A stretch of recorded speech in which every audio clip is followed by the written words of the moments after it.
Hello everybody. Today's video I'm going to be talking about how I got into the field of music therapy. So I didn't even know what music therapy was really until the year before I started studying it. So I had always envisioned myself being a performing musician, getting into a band and performing, and that was like the route. And my dad wanted me to do a more safe route, so I ended up doing music business at the University of Miami. So at least that way I would learn business skills along the way and potentially be able to, manage other artists, be a booking agent for myself and other musicians, just a little bit more of a stable career path.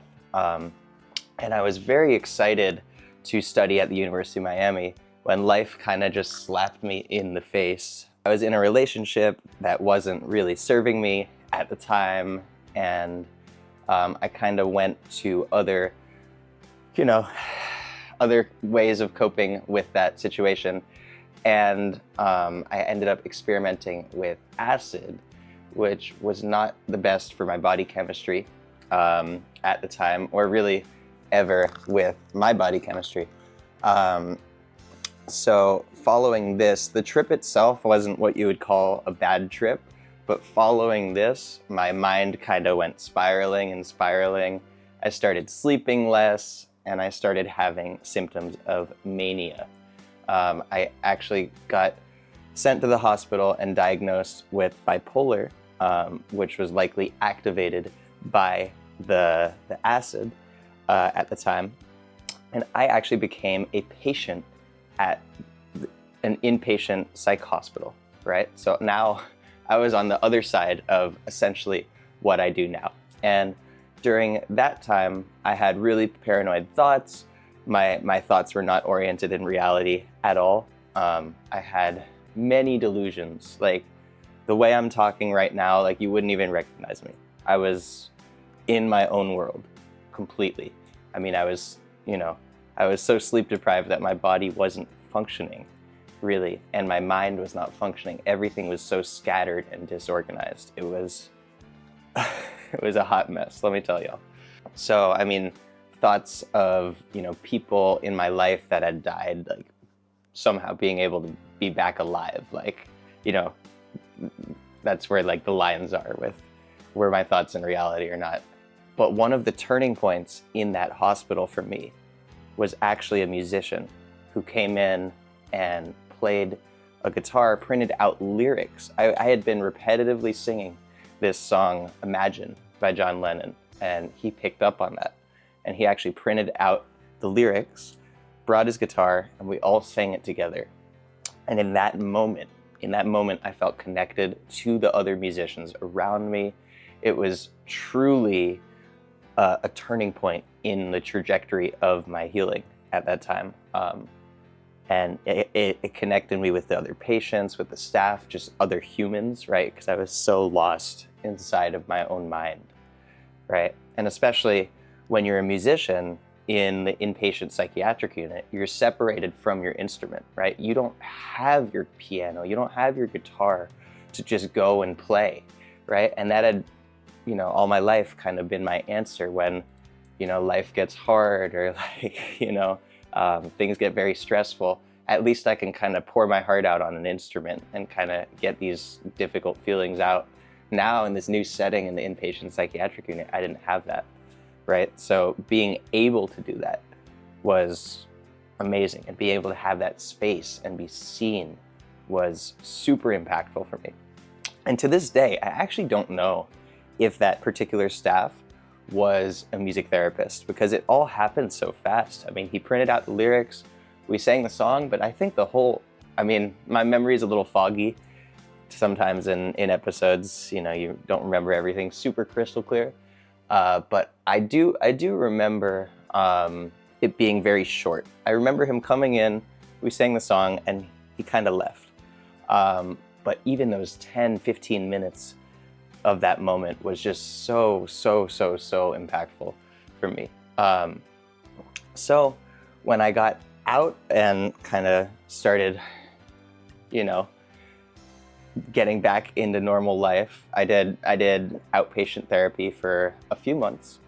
And then I took maybe what you would call a risky decision and ended up traveling South America a little bit 4 months later by myself. It was through a program where I got to learn Spanish, which is really cool. And that was a trip in itself.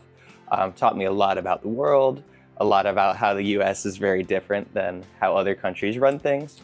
Also with mental health, it really opened me up to kind of different ways of living, different values, and all of that. When I returned to the States, I saw that my program also offered music therapy. So music therapy was this field, right, where you're actually using your musical talent to help people. And, you know, at first I thought it was just, oh, like, you know, you bring a guitar into the unit and you're playing. It's a little bit more nuanced and complex than just that. However, that is a part of it, right? But I started researching more and discovering that it was really a medical profession, right? It was a medical profession. It is a healthcare profession. And there's so many clinical applications to it. And in that moment, I just knew I was, you know, I'd gone through this experience. I wanted to be the music therapist that I didn't have personally in that hospital. So during the whole crisis situation, I was about to start at the University of Miami, right? I was about to start there. And due to this crisis, we filed some paperwork for a medical emergency.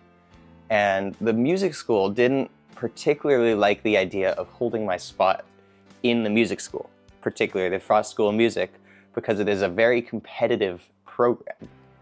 So they didn't hold my spot, but they said you could change your major and then re-audition. So I changed my major to psychology because I had this newfound interest in learning how the mind works, especially because my own psychology had kind of worked against me. So kind of just to understand myself, I wanted to learn more about that. But I knew that I wanted to switch to music therapy as soon as I started that semester, right? So I met with the professors, tried to figure out every step to do to become a music therapy major. And what I actually ended up doing was taking some of the music therapy courses, like all of the gen eds that applied to music therapy majors. And then also I scheduled a meeting and got a couple like course access codes to take a couple music therapy classes so that if I was accepted, I would be able to graduate on time without delaying graduation. And they were very kind people. I knew it was the community that I wanted to be in. I kind of sat in on the forums, the music therapy forums, where we had like guest speakers, and we also had students present their case studies with music therapy. And I knew it was the community for me. I was super stoked, and I auditioned again, and I got in, which was a relief because I really wasn't sure if I was gonna get in again, but I did. So it was really cool. Throughout my student experience, I got to work in many different clinical populations. So I started in a little school with 3 to 5-year-olds. Then I did another special ed school for 14 to 21-year-olds, around there, adolescents and young adults, mostly adolescents though, with intellectual disabilities. Then I got to work in a gastrointestinal unit, providing one-on-one therapy so that was my first hospital setting. And then I did an online practicum with cancer patients. So some currently had cancer, some were survivors of cancer. And then my last practicum that I got to do was actually in an adolescent inpatient psychiatric unit. And that was, really cool to be able to serve that population. However, when internship rolled around, I actually didn't go straight into a inpatient psychiatric position. And the only reason for this was because I was driving my car one day, I was listening to this podcast, right? And during this podcast, this dude is talking about music therapy and just kind of his central mission with it. And it was just so pure, so raw, so driven, so dedicated that I just knew that I wanted this person to be my mentor for this field, right? And so I ended up going through his company, Neuromusic Therapy, where I actually currently still work. I do a little bit of remote contracting. It's over in Florida, so I do just a little bit online. But I still work with him. We still have a great connection. And I worked with more children with intellectual disabilities, and also a little bit of hospital work in inpatient rehab. So physical rehabilitation, arms, legs, speech as well, from accidents, and that was fascinating stuff. Fascinating. It was an eclectic experience. I got a little bit more experience in assisted living facilities. It was through the private practice. He had multiple contracts with different places. So nonetheless, when I got out of that internship, I actually couldn't find a job in psychiatric work. So I ended up doing what I did in my internship, which was more kids with intellectual disabilities. For the last year, I did that for all of 2024.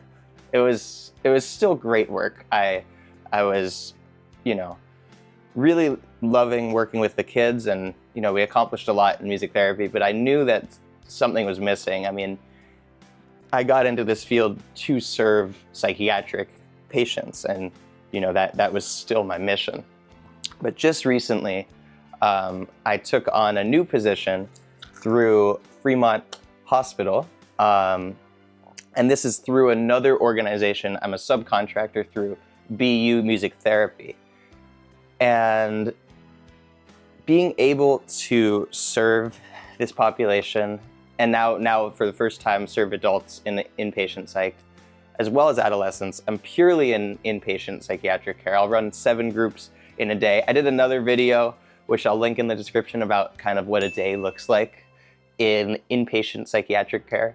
But either way, being able to serve this population is an absolute blessing. And I see myself in some of the patients. And yes, I am as mindful as I can be about countertransference. If you're a therapist, you know this. If you're studying psychology, you might know this. Countertransference is when we kind of see ourselves in other patients and we project our own identity onto them, which can be detrimental. So, I have to be mindful of that. However, nonetheless, I think being able to empathize with the patient's experience, having, actually been on the other side of the unit, I'm able to kind of tap into a lot of what they're feeling and empathize with them on a very personal level. So being able to do this work is, it truly sets my heart on fire, because I see the need that these patients have for just a creative outlet in this unfamiliar environment, right? Where they don't have their cell phone, they don't have their friends and family calling, they don't have all of these things that they would have in the outside world, right? So being able to serve them, being able to provide them with a chance to write a song in the unit, to play the guitar, to play the piano, to be creative, to, even if they're not musicians, to shake a shaker, or, just for fun, sing one of their favorite songs with me, either live playing piano, guitar. It's like I've already said, I don't want to beat a dead horse, but it's truly a blessing to be able to do that work. And I couldn't be more grateful for the opportunity, for God, just being able to let me do this. Very dedicated to this mission of serving this population. If you have any questions about inpatient psychiatric care, if you're maybe interested in doing music therapy in inpatient psychiatric care, please do not hesitate to shoot a comment. You can find my Instagram at Ben Levine, or at Crescendo Care MT is my business page. I would love to hear from you regarding music therapy, any interest you might have. So yeah, just feel free to shoot me a comment. If you enjoyed this video and you made it this far, first off, thank you for listening to me. Second off, if you could please just hit the like button, or any comment, positive or negative, it doesn't matter.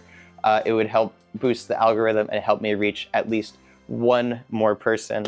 So it would be very, very appreciated. I will see you in the next video, hopefully. Take care, and if you're not subscribed already, you can hit that bell.